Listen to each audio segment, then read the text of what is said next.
S K super TMT, the long life TMT. Sringeri ಕ್ಷೇತ್ರದ ಅಂಚೆ ಮತಗಳ ಮರು ಎಣಿಕೆ ಕಾರ್ಯ ಇವತ್ತು ನಡೆದಿತ್ತು. ಕೋರ್ಟ್ ಆದೇಶದಂತೆ ನಡೀತು.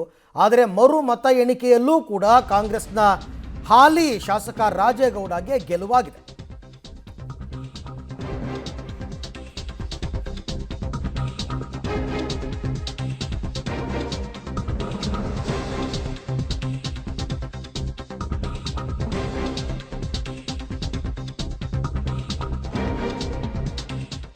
ಶೃಂಗೇರಿ ಕ್ಷೇತ್ರದ ಮತ ಎಣಿಕೆಯಲ್ಲಿ ಮತ್ತೆ ಗೆದ್ದಿದ್ದಾರೆ ರಾಜೇಗೌಡ ಅವರು.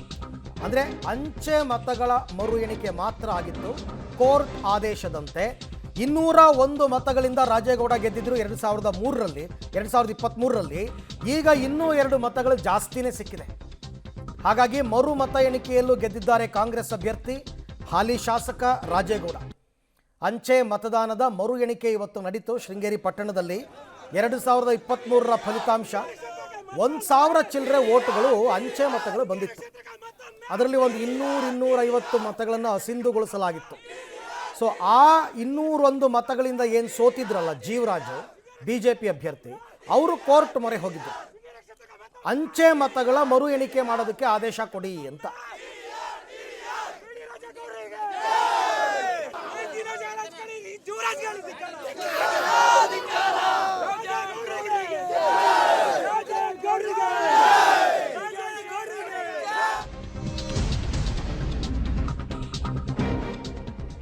ಶೃಂಗೇರಿ ಮರುಮತ ಎಣಿಕೆಯಲ್ಲಿ ರಾಜೇಗೌಡ ಅವರಿಗೆ ಗೆಲುವಾಗಿದೆ. ಕಾಂಗ್ರೆಸ್ ಕಾರ್ಯಕರ್ತರು ಸಂಭ್ರಮಾಚರಣೆಯನ್ನ ಮಾಡಿದ್ದಾರೆ. ಫಲಿತಾಂಶ ಗೊತ್ತಾಗ್ತಾ ಇದ್ದಂತೆ ಕಾರ್ಯಕರ್ತರು ಸಂಭ್ರಮಿಸಿದ್ದಾರೆ. ಮತ ಎಣಿಕೆ ಕೇಂದ್ರದ ಬಳಿ ಕುಣಿದು ಕುಪ್ಪಳಿಸಿದ್ದಾರೆ ಕಾರ್ಯಕರ್ತರು. ಶೃಂಗೇರಿ ಮರು ಮತ ಎಣಿಕೆಯಲ್ಲಿ ಕಾಂಗ್ರೆಸ್ನ ಅಭ್ಯರ್ಥಿ ರಾಜೇಗೌಡ ಮತ್ತೊಮ್ಮೆ ಗೆದ್ದಿದ್ದಾರೆ. ಹಾಲಿ ಶಾಸಕರು ಕೂಡ ಹೌದು.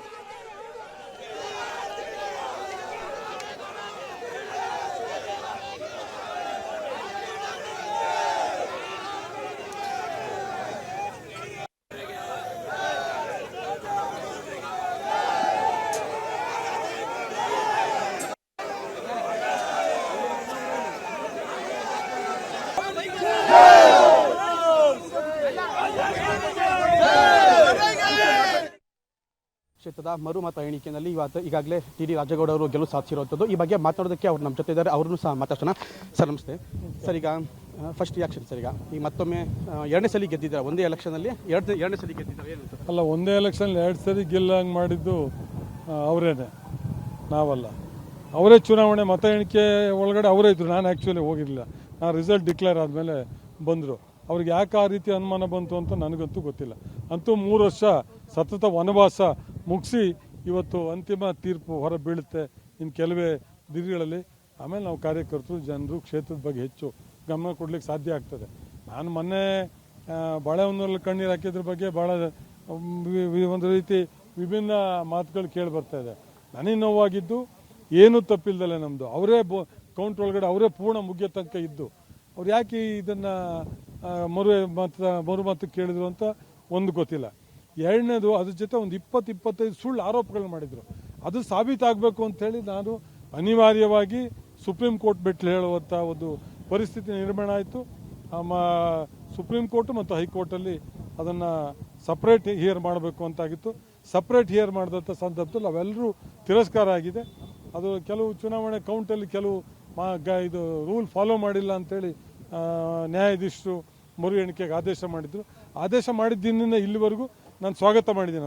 ನನಗೆ ಇವತ್ತು ಸುಪ್ರೀಂ ಕೋರ್ಟ್ ಹೋಗೋಕ್ಕೆ ಅವಕಾಶ ಇತ್ತು ತಡೆ ಒಡ್ಡೋದಕ್ಕೆ. ನನಗೆ ಮತದಾನ ಮರು ಎಣಿಕೆ ತಡೆ ಒಡ್ಡೋದು ನನ್ನ ತಲೆಯಲ್ಲೇ ಇರಲಿಲ್ಲ.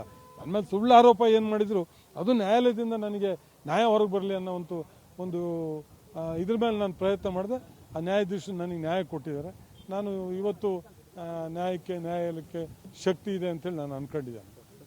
ಇವತ್ತು ಬೆಳಿಗ್ಗೆನೂ ಕೂಡ ಸ್ಟ್ರಾಂಗ್ ರೂಮ್ ಹತ್ರ ಬ್ಯಾಲೆಟ್ ಪೇಪರ್ಗಳು ಬಾಕ್ಸು ಸೀಲ್ ಓಪನ್ ಆಗಿದ್ದಂಥದ್ದು ಮತ್ತು ಕೆಲವು ಜಖಂಗೊಂಡಿದ್ದಂಥದ್ದು. ಆಗ ಹೊರಗಡೆ ಇದ್ದಂಥ ನೀವು ಒಂದು ರೀತಿ ನಿಮ್ಮ ಮನಸ್ಸೊಳಗೆ ಉದ್ವೇಗಕ್ಕೊಳಗಾಗಿದ್ರಿ, ಕಣ್ಣಲ್ಲಿ ನೀರು ಕೂಡ ಇದ್ದಂಥದ್ದು. ಇವತ್ತು ಬೆಳಿಗ್ಗೆ ಇದ್ದಂಥದ್ದು ಇಲ್ಲ. ಅದರಲ್ಲಿ ಏನಾಗಿತ್ತು, ಕೆಲವು ಬೂತ್ಗೆ ಇದು ಮತ ಏನು ಇಟ್ಟಿದ್ರು ಆ ಸೂಟ್ ಗೇಟ್ಗಳ ಬಾಕ್ಸ್ ಕೆಲವು ಲಾಕ್ ಇರಲಿಲ್ಲ, ಕೆಲವು ಲಾಕ್ ಮುರಿದೋಗಿದ್ದು, ಕೆಲವು ಡ್ಯಾಮೇಜ್ ಆಗಿ ಒಂದು 20% ಓಪನ್ ಆದಂಗಿದ್ದು. ಆಮೇಲೆ ಅದನ್ನು ನಾವು ಕೇಳಿದಂಥ ಸಂದರ್ಭದಲ್ಲಿ ಚುನಾವಣೆಗಳು ಬಳಸಿದಂಥ ಮೆಟೀರಿಯಲ್ ಎಲ್ಲರೂ ಅದರೊಳಗೆ ತುಂಬಿಸಿಟ್ಟಿದ್ವಿ. ಅವಲ್ಲ ಏನು ನಿಜವಾದ ಮತಗಳಿದ್ದಾವೆ ಅವು ಲಾಕು ಇದೆ, ಸೀಲು ಇದೆ ಅನ್ನೋ ಒಂದು ಅಭಿಪ್ರಾಯನ ಅಧಿಕಾರಿಗಳು ವ್ಯಕ್ತಪಡಿಸಿದ್ರು.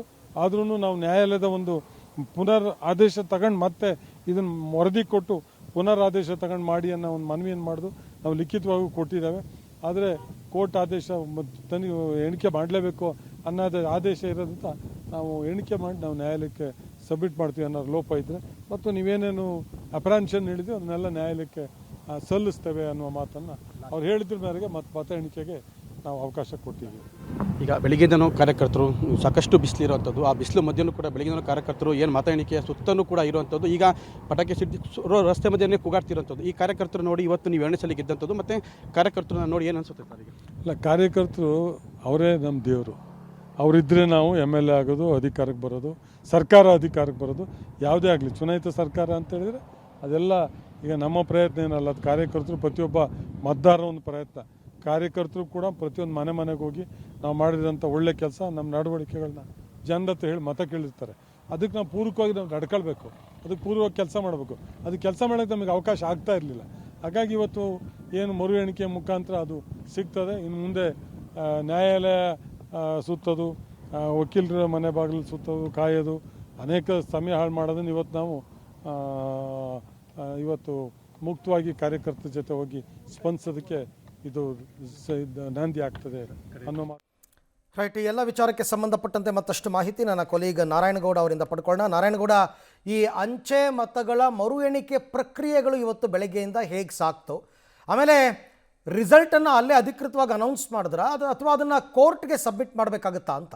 ಅರವಿಂದ್, ಇವತ್ತು ಬೆಳಿಗ್ಗೆಯಿಂದನೂ ಕೂಡ ಅಂತಂದರೆ ಬೆಳಿಗ್ಗೆ 7:30 ಗಂಟೆಗೆ ಏನು ಸ್ಟ್ರಾಂಗ್ ರೂಮಿಂದ ಮತಪತ್ರಗಳನ್ನು ಬಾಕ್ಸ್ಗಳನ್ನು ಏನು ಚಿಕ್ಕಮಗಳೂರು ನಗರದ IDST ಕಾಲೇಜಿಗೆ ತಂದಂಥದ್ದು. ಆದರೆ ಬೆಳಿಗ್ಗೆ ಆರಂಭದಲ್ಲೇ ಕೂಡ ಈ ಒಂದು ಮತ ಎಣಿಕೆ ಕಾರ್ಯಕ್ಕೆ ವಿಘ್ನ ಉಂಟಾದಂಥದ್ದು. ಯಾಕೆಂತಂದರೆ ಸ್ಟ್ರಾಂಗ್ ರೂಮಲ್ಲಿ ಇದ್ದಂಥ ಏನು ಬ್ಯಾಲೆಟ್ಗಳಿದ್ದಂಥ ಬಾಕ್ಸ್ಗಳು ಏನು ಟ್ರಂಕ್ಗಳಿದ್ವು, ಆ ಟ್ರಂಕಿನ ಕೆಲ ಟ್ರಂಕ್ಗಳಿನ ಸೀಲ್ ಓಪನ್ ಆಗಿತ್ತು, ಕೆಲ ಟ್ರಂಕ್ ಓಪನ್ ಆಗಿದ್ವು, ಕೆಲ ಟ್ರಂಕಿಗೆ ಬೀಗನೇ ಇರಲಿಲ್ಲ, ಮತ್ತು ಕೆಲವು ಜಖಮ್ ಆಗಿದ್ವು. ಹಾಗಾಗಿ ಕಾಂಗ್ರೆಸ್ ಏಜೆಂಟು ಸುಧೀರ್ ಕುಮಾರ್ ಮುರಳಿ ಆಗ್ಬೋದು ಮತ್ತು ಶಾಸಕ TD ರಾಜೇಗೌಡ ಆಗ್ಬೋದು, ನಮಗೆ ಸೀಲ್ ಹೇಗೆ ಓಪನ್ ಆಯಿತು, ಯಾಕೆ ಓಪನ್ ಆಯಿತು, ಫಸ್ಟು ಇದನ್ನು ಸ್ಪಷ್ಟಪಡಿಸಿ ಮೊದಲು ಹೈಕೋರ್ಟ್ ಗಮನಕ್ಕೆ ತನ್ನಿ, ಅದಾದಮೇಲೆ ಮರು ಮತ ಎಣಿಕೆ ಮಾಡಿ ಅಂತ ಅಲ್ಲಿ ಸಾಕಷ್ಟು ಒಂದು ಹೈ ಡ್ರಾಮಾ ನಡೆದಂಥದ್ದು. ಆದರೆ ಅಧಿಕಾರಿಗಳು ಇಲ್ಲ, ಇದು ಯಾವುದೇ ರೀತಿಯಾದಂಥ ಸಮಸ್ಯೆ ಆಗಿಲ್ಲ, ಯಾಕೆಂತಂದರೆ ಏನು ಸೀಲ್ ಓಪನ್ ಆಗಿದ್ದು ಮತ್ತು ಟ್ರಂಕ್ ಡ್ಯಾಮೇಜ್ ಆಗಿತ್ತು ಅದರಲ್ಲಿ ಇದ್ದಂಥದ್ದು ಚುನಾವಣೆಗೆ ಸಂಬಂಧಪಟ್ಟಂಥ ದಾಖಲೆಗಳೇ ಹೊರತು ಅದು ಅಲ್ಲಿ ಯಾವುದೇ ಮತಪತ್ರಗಳು ಇರಲಿಲ್ಲ. ಅದನ್ನು ಚುನಾವಣಾ ಅಧಿಕಾರಿಗಳು ಕಾಂಗ್ರೆಸ್ ಮತ್ತು BJP ಎಲ್ಲರಿಗೂ ಕೂಡ ಅದನ್ನು ಸ್ಪಷ್ಟಪಡಿಸಿ ತದನಂತರ IDST ಕಾಲೇಜಿಗೆ ತಂದಂಥದ್ದು. ಅದೇ ಏನು ಕೋರ್ಟ್ ಏನು ಹೇಳಿತ್ತು, 279 ಮತಗಳ ಮರು ಎಣಿಕೆ ಮಾಡಿ ಅಂತ ಮಧ್ಯಾಹ್ನ 2:30-3 ಗಂಟೆ ತನಕ ಹುಡುಕಿದ್ರು ಕೂಡ 279 ಮತಪತ್ರಗಳು ಸಿಗಲೇ ಇಲ್ಲ ಅರವಿಂದ್.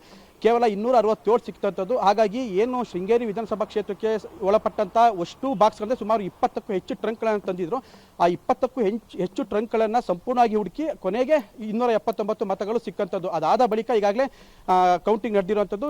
ಈಗ ಸದ್ಯದ ಮಾಹಿತಿ ಪ್ರಕಾರ TD ರಾಜೇಗೌಡ ಅವರಿಗೆ ಇಷ್ಟು ದಿನ 201 ಮತಗಳ ಅಂತರಿಂದ ಅವರು ಗೆಲುವು ಕಂಡಿದ್ದಂಥದ್ದು. ಆದರೆ ಇವತ್ತು ಯಾವಾಗ ಮರು ಮತ ಎಣಿಕೆ ಅಂತಂದ್ರೆ ಏನು ಅಂಚೆ ಮತಗಳ ಮರು ಮತ ಎಣಿಕೆ ಆಯಿತು, ಆಗ ಮತ್ತೆ 2 ವೋಟ್ ಜಾಸ್ತಿ ಆಗಿ 203 ಆಗಿದೆ ಅಂತ ಸದ್ಯದ ಮಾಹಿತಿ ಪ್ರಕಾರ ಈಗ ಹೊರಗಡೆ ಬಂದಿರುವಂಥದ್ದು. ಆದರೆ ಇದನ್ನ ಸದ್ಯಕ್ಕೇನು ಅಫಿಷಿಯಲಿ ಅನೌನ್ಸ್ ಮಾಡಿಲ್ಲ. ಆದರೆ ಅಲ್ಲಿದ್ದಂಥ ಕಾರ್ಯಕರ್ತರು ಮತ್ತೆ TD ರಾಜೇಗೌಡ ಅವರು ಕೂಡ ಹೌದು ಅಂತ ಇದನ್ನ ಒಪ್ಕೊಂಡಿರುವಂಥದ್ದು. ಆದರೆ ಇನ್ನು ಅಧಿಕೃತವಾಗಿ ಅನೌನ್ಸ್ ಆಗದಲ್ಲೇ ಇರುವಂಥದ್ದು. ಥ್ಯಾಂಕ್ ಯು ನಾರಾಯಣಗೌಡ, ತಮ್ಮ ಎಲ್ಲ ಮಾಹಿತಿಗಾಗಿ ಧನ್ಯವಾದ.